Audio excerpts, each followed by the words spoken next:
स्वागत है आप सभी का आपके अपने YouTube चैनल सरकारी जॉब हंट पे। आज मैं आपके लिए उत्तर प्रदेश की मृदा टॉपिक लेकर आया हूँ, जो कि यूपी पीसीएस, लेखपाल और उत्तर प्रदेश की वीडियो परीक्षा और अन्य महत्वपूर्ण परीक्षाओं के लिए बहुत ही ये महत्वपूर्ण है टॉपिक। लास्ट में मैंने कुछ इंपॉर्टेंट क्वेश्चन भी रखे हैं, अंत में उनको सॉल्व करेंगे। ओके, आइए शुरू करते हैं अपना टॉपिक उत्तर प्रदेश की मृदा। पहले हम लोग समझ लेते हैं कि मृदा होता क्या है। मृदा यानी मिट्टी। देखिए, ये हमारी पृथ्वी है। ये क्या है? हमारी पृथ्वी है। मृदा जो होती है वो पृथ्वी की ऊपरी परत। ये क्या है? इसकी ऊपरी परत। ये इसकी ऊपरी परत है। यहाँ पे हम देख लेते हैं, ये इसकी ऊपरी परत है। ये ऊपरी परत है, पृथ्वी की ऊपरी परत। तो इसकी सतह पर बहुत सारे असंगठित पदार्थ होते हैं। असंगठित पदार्थ। ओके, ये पृथ्वी है आपकी। ये पृथ्वी की ऊपरी परत पे क्या होते हैं? बहुत से असंगठित पदार्थ होते हैं, जो चट्टानों के विखंडन, और ये बनते किससे हैं असंगठित पदार्थ?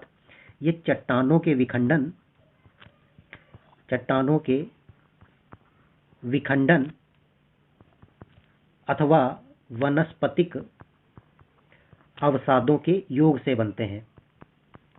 किससे बनते हैं? चट्टानों के विखंडन से और वनस्पतिक अवसादों के योग से बनते हैं। ओके, विभिन्न चट्टानों के विखंडन से बनी मृदाओं में ना तो एक रूपता पाई जाती है, ना ही एक समान उर्वरा शक्ति। पृथ्वी में अलग अलग जगह पर अलग अलग मृदा पाई जाती है, तो इनका संगठन जो होता है वो अलग अलग होता है और एक रूपता इनमें नहीं पाई जाती है मिट्टी में, और इनकी जो उर्वरा शक्ति होती है वो भी एक समान नहीं होती है। ओके, आई होप आप समझ पाए होंगे। तो पृथ्वी की ऊपरी परत पर मिलने वाले असंगठित पदार्थों की वह मृदा वह परत होती है जो चट्टानों के विखंडन और वनस्पतिक अवसादों के योग से मिलकर बने होते हैं। अब देखिए, चट्टानों का विखंडन कैसे होता है। देखिए, चट्टान, ये कोई चट्टान है मान लीजिए, इसका विखंडन टेम्परेचर, प्रेशर, एयर, वर्षा, रेन, इन सब के प्रभाव के कारण इसका विखंडन होता है। ओके, और विखंडन ऐसा नहीं है कि तुरंत हो जाता है, इसमें विखंडन होने में हजारों वर्ष, लाखों वर्ष लग जाते हैं। और जब विखंडन हो जाता है तो उसी विखंडन से जो छोटे छोटे कण टूटते हैं चट्टानों के, उसी से क्या मिट्टी का निर्माण होता है। ओके, मृदा का निर्माण होता है। तो आई होप ये समझ पाए होंगे आप। देखिए, मृदा में खनिज पदार्थ, मृदा में खनिज, जैव पदार्थ, जल, वायु, इन सब के अलावा सूक्ष्म जीव भी इसमें पाए जाते हैं। ओके, तो मृदा में खनिज पदार्थ, जैव पदार्थ, जल, वायु और सूक्ष्म जीव इत्यादि ये सारी चीजें इसमें पाई जाती हैं। ओके, आई होप आप मृदा के बारे में समझ पाए होंगे कि मृदा किसे कहते हैं। अब हम लोग आगे चलते हैं। अब हम लोग उत्तर प्रदेश में मृदाओं का जो विभाजन है, उस कितने विभागों में बांटा गया है उसके बारे में अध्ययन करते हैं, करेंगे। देखिए, उत्तर प्रदेश को 3 भौतिक विभागों में बांटा गया है। कितने? 3 भौतिक विभागों में बांटा गया है।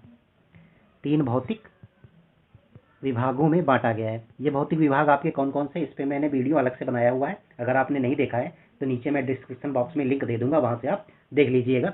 ओके, तो 3 भौतिक विभाग में आपको बता देता हूँ। बाबर एवं तराई क्षेत्र है, मध्य का मैदानी क्षेत्र है और दक्षिण का पठारी क्षेत्र है। ओके, तो इन्हीं विभाग के आधार पर हम मृदा का अध्ययन करेंगे। तो पहला हम देख लेते हैं विभाग भाबर एवं तराई क्षेत्र की मृदाएं। भाबर एवं तराई क्षेत्र की मृदाएं।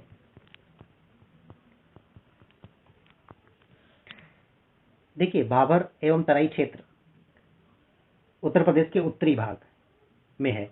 तो यहाँ पे क्या होता है, हिमालय की नदियों के निक्षेप, यहाँ पे नदियाँ, बाबर, ये नदियाँ आती हैं हिमालय की नदियों के निक्षेप से, जमाव से निर्मित होने के कारण यहाँ की मिट्टी जो है किससे बनी हुई है? कंकड़, पत्थर, मोटी बालू से बनी हुई है। किससे बनी हुई है? मोटी बालू से बनी हुई है। क्योंकि हिमालय की नदियाँ आती हैं, तो हिमालय की नदियाँ अपने साथ कंकड़, पत्थर, ये बालू लेकर आती हैं। इन्हीं के निक्षेप से यहाँ की मिट्टी बनी हुई है। तो यहाँ पर जब कंकड़, पत्थर, मोटी बालू होती हैं तो क्या यहाँ पे कृषि करना संभव होता है? तो यहाँ पे कृषि कार्य जो होता है वो असंभव होता है। ओके, कृषि कार्य करना यहाँ पे असंभव होता है। तो जब कृषि कार्य यहाँ पे असंभव होता है तो यहाँ पे क्या होता है, तो यहाँ पे आपके झाड़ियाँ होती हैं, झाड़ियाँ एवं वन पाए जाते हैं इस मिट्टी में आपके। ओके, भाभा और तराई क्षेत्र के अंतर्गत जो मिट्टी होती है वहाँ पे क्या होता है, अधिकांश झाड़ियाँ और वन पाए जाते हैं। ओके, आगे देखते हैं। जबकि महीन कणों से निक्षेप से निर्मित तराई क्षेत्र, अब हम तराई क्षेत्र के बारे में देखेंगे कि महीन, ये मोटी बालू से आपका जो था भाबर क्षेत्र था, और महीन कणों वाली बालू जो होती है उससे महीन कणों के निक्षेप से, जमाव से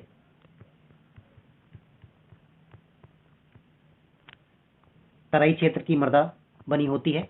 और ये मृदा कैसी होती है, तराई क्षेत्र समतल होते हैं, समतल, दलदली और ये नम।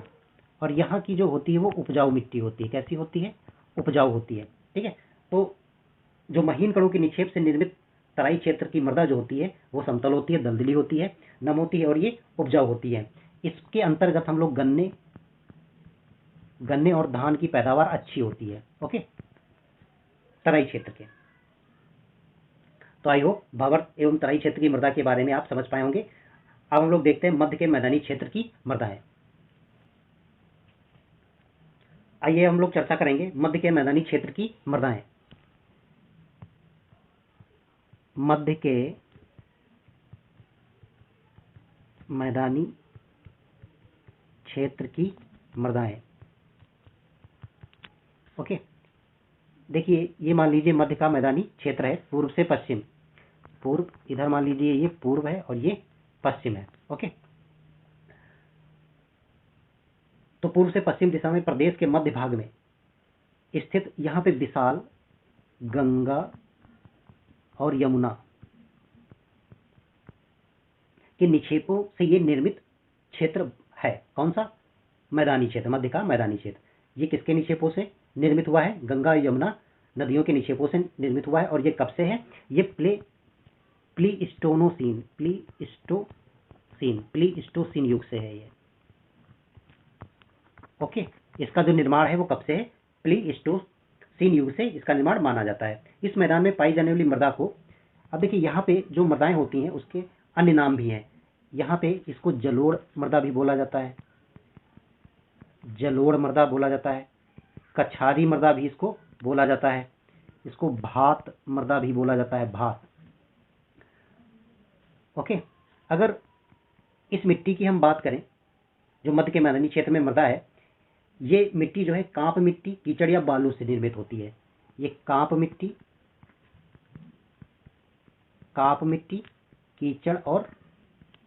कीचड़ और बालू से ये निर्मित होती है। ओके, इस मिट्टी में पोटास, चूना पाया जाता है, काफी मात्रा में पाया जाता है। और इसमें जो है फास्फोरस, नाइट्रोजन और जीवांश का अभाव होता है। ओके, इनका क्या होता है, अभाव होता है। ओके, तो इस मिट्टी में क्या होता है, पोटास और चूना अधिक मात्रा में पाया जाता है, फास्फोरस, नाइट्रोजन और जीवांश का इसमें अभाव पाया जाता है। देखिए इस मैदान की मृदा को अब दो भागों में विभाजित किया जाता है। इसको दो भागों में विभाजित किया गया है। पहला जो है वो है खादर या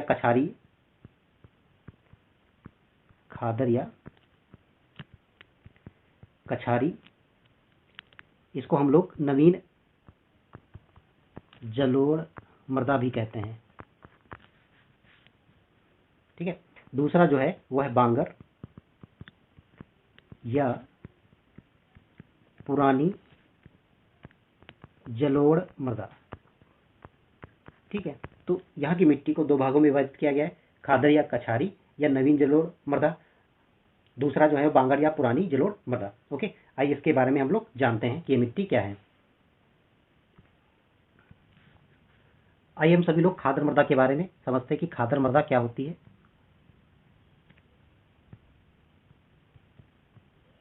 देखिए जो मृदा नदियों द्वारा प्रत्येक बाढ़ के साथ परिवर्तित होती रहती है। बाढ़ आती है, जैसे बाढ़ आई, बाढ़ आती रहती है, तो क्या होती है, जो मृदा होती है वो परिवर्तित होती रहती है, मृदा परिवर्तित होती रहती है।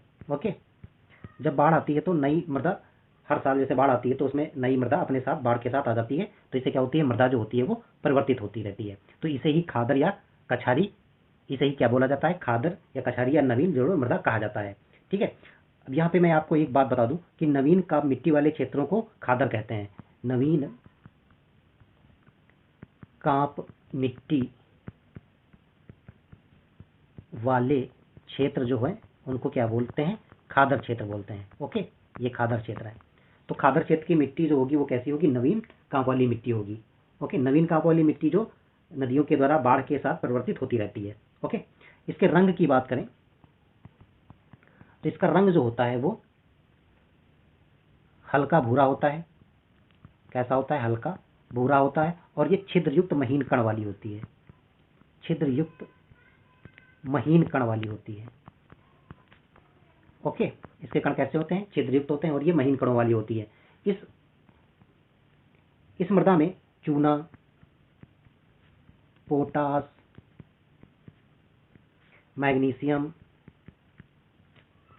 मैग्नीशियम और जैव तत्वों की मात्रा अधिक होती है। ये क्या क्या होते हैं, ये अधिक मात्रा में पाए जाते हैं। ओके, इसको अन्य नामों से, इस मिट्टी को अन्य नाम से भी जाना जाता है, जैसे इसे बलुआ,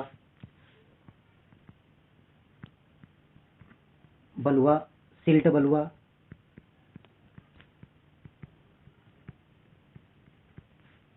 दोमट, मटियार मिट्टी या मटियार दोमट,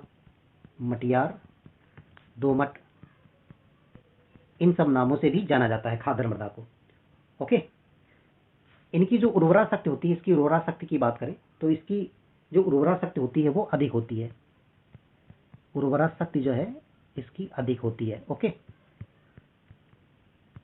उर्वरा शक्ति कैसी होती है, इसकी अधिक होती है। तो उर्वरा शक्ति जब इसकी अधिक होती है तो इसमें खाद देने की आवश्यकता नहीं पड़ती है, इसमें खाद देने की आवश्यकता कोई नहीं पड़ती है। यहाँ पे मैं आपको एक बात बता दूं कि यह मिट्टी जो है, यहाँ की मिट्टी जो खादर मिट्टी होती है वो, अभी मैं आपको बांगर मिट्टी पढ़ाऊंगा इसके जस्ट बाद। तो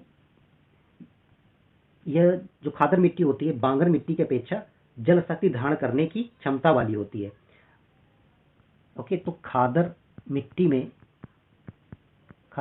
क्या होती है, इसमें जल शक्ति धारण करने की जो क्षमता होती है वो अधिक होती है। ओके, कैसी होती है, क्षमता अधिक होती है।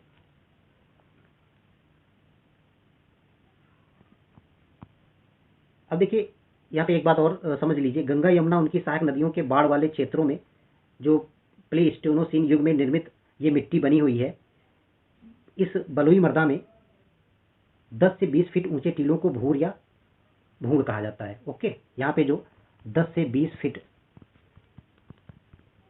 वाले टीले बन जाते हैं इनको भूर या भूण कहा जाता है, भूड़ या भूण। ओके, तो आई होप ये खादर मृदा आप समझ गए होंगे। अब हम लोग बांगर मृदा के बारे में देखते हैं कि बांगर मृदा क्या है।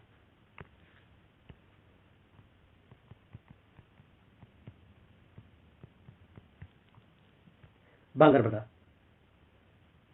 देखिए बांगर ये, अब ये क्षेत्र अलग है, ठीक है, और मृदा ये अलग होती है, बांगर क्षेत्र अलग होते हैं और ये जो मृदा है वो अलग टॉपिक होता है। देखिए बांगर क्षेत्र की बात करें तो मैदानी क्षेत्र का वह भाग होता है जहाँ नदियों के बाढ़ का जल नहीं पहुंच पाता है। ठीक है, तो वहाँ की जो मृदा होती है बांगर या पुरानी जलोढ़ मृदा कहा जाता है।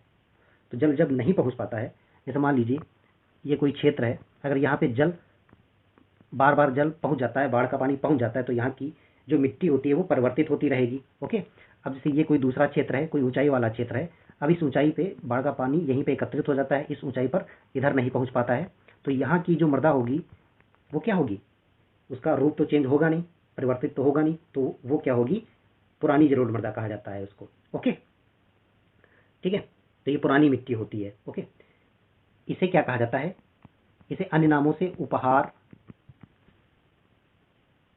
उपहार मिट्टी भी बोला जाता है। क्या बोला जाता है? उपहार मिट्टी भी बोला जाता है, दोमट भी बोला जाता है, मटियार भी बोला जाता है, बलुई दोमट भी बोला जाता है, मटियार दोमट, इन नामों से जाना जाता है। एक अन्य बात यह है कि ये निरंतर कृषि में उपयोग इसका होता है। निरंतर कृषि में उपयोग में रहने के कारण, निरंतर कृषि में उपयोग में रहने के कारण इसकी जो उर्वरा शक्ति है, इसकी जो उर्वरा शक्ति है वो क्या हो गई है? कम हो गई है। कैसी हो गई है? कम हो गई है, और अधिक मात्रा में खाद देने की जरूरत पड़ती है। इसमें क्या है? खाद देने की जरूरत पड़ती है। ओके, खाद देने की जरूरत पड़ती है। जब उर्वरा शक्ति कम हो गई है, इसके ज़्यादा प्रयोग कर, इस मिट्टी का ज़्यादा प्रयोग करने की, तो इसमें खाद देने की जरूरत पड़ती है। इसमें नाइट्रोजन और फास्फोरस की कमी होती जा रही है। ओके, लिख देता हूं, नाइट्रोजन और फास्फोरस की कमी होती जा रही है। नाइट्रोजन और फास्फोरस की कमी होती जा रही है। ओके, तो यहाँ पे आपने खादर और बांगर मृदा को समझ लिया है। अब हम सभी लोग लवड़ी और क्षारीय मृदाओं के बारे में जान लेते हैं। लवड़ी और क्षारीय मृदाएं।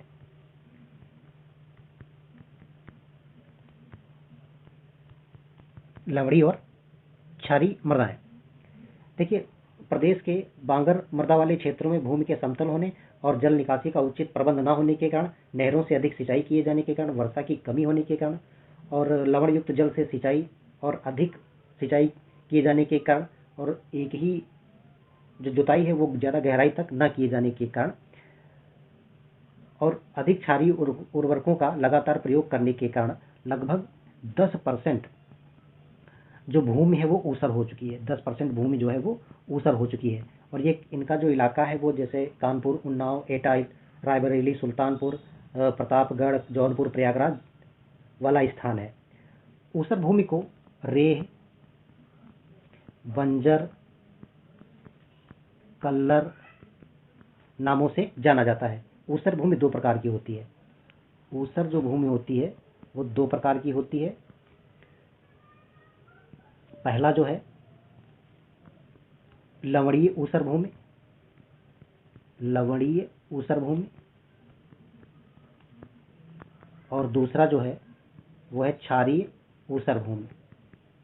क्षारीय ऊसर भूमि। ओके, क्षारीय ऊसर भूमि को भी दो भागों में बांटा गया है। पहला जो है वो है रेह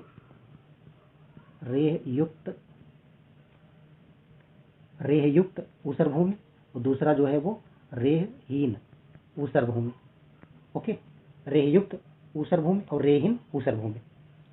तो ये लवड़ी और क्षारीय मृदाएं हैं आपकी। ओके होगी। अब हम लोग चलते हैं पठारी क्षेत्र की मृदाओं के बारे में। ठीक है, दक्षिण का पठारी क्षेत्र, दक्षिण के पहाड़ी पठारी क्षेत्र की मृदाएं। दक्षिण के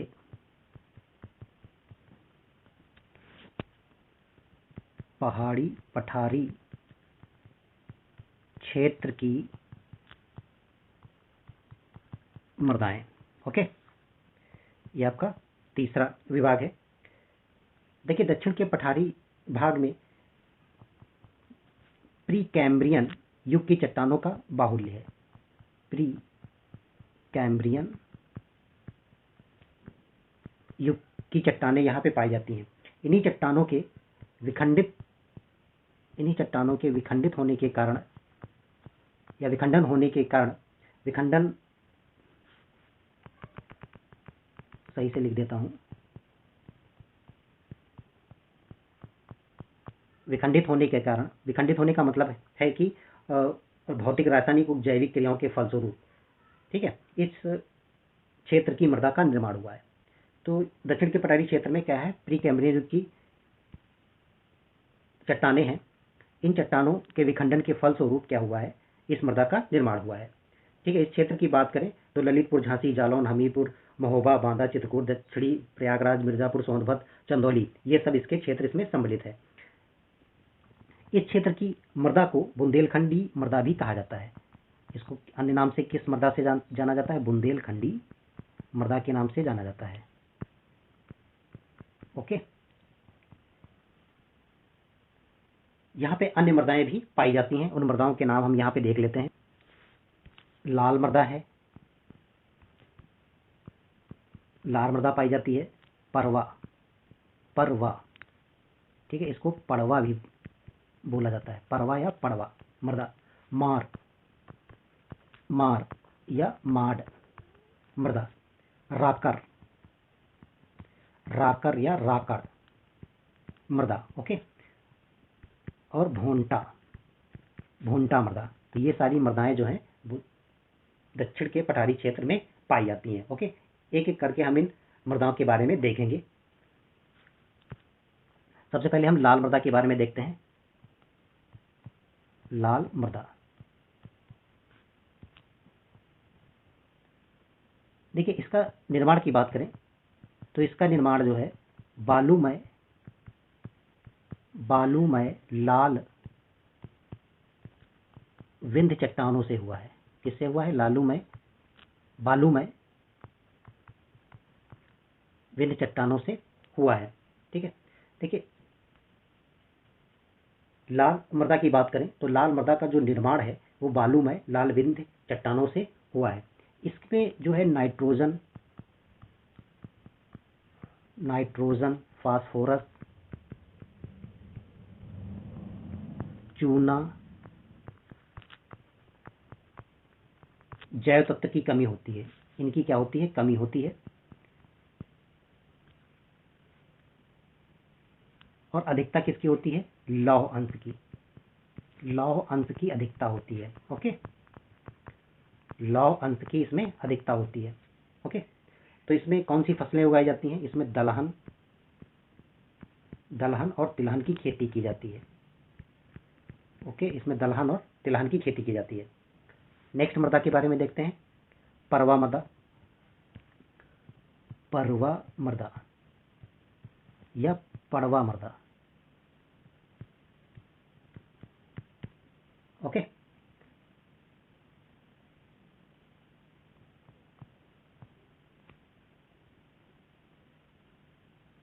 देखिए यह जो होती है हल्के लाल भूरे रंग की होती है, हल्के लाल भूरे रंग की होती है। इसमें जैव तत्वों की कमी होती है। जो जैव तत्व होते हैं वो इसमें कम मात्रा में पाए जाते हैं। जैव तत्व जो होते हैं कम मात्रा में पाए जाते हैं। इसमें ज्वार मतलब कि खरीफ, चना मतलब कि रबी की फसल जो है इसमें की जाती है परवा मृदा में। ओके, नेक्स्ट मृदा देखते हैं, मार मृदा या माड़ मृदा। ओके, देखिए ये जो मृदा होती है ये उत्तर प्रदेश के पश्चिमी जिलों में पाई जाती है। इसमें कृषि कार्य करना कठिन होता है, इसमें कृषि कार्य करना कठिन है।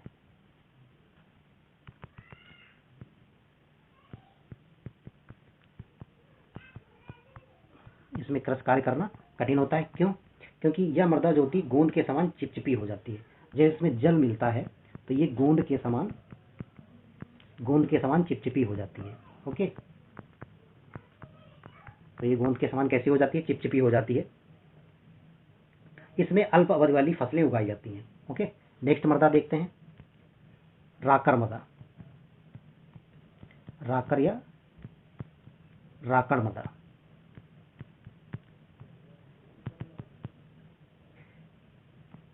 इसके रंग की बात करें तो ये लाल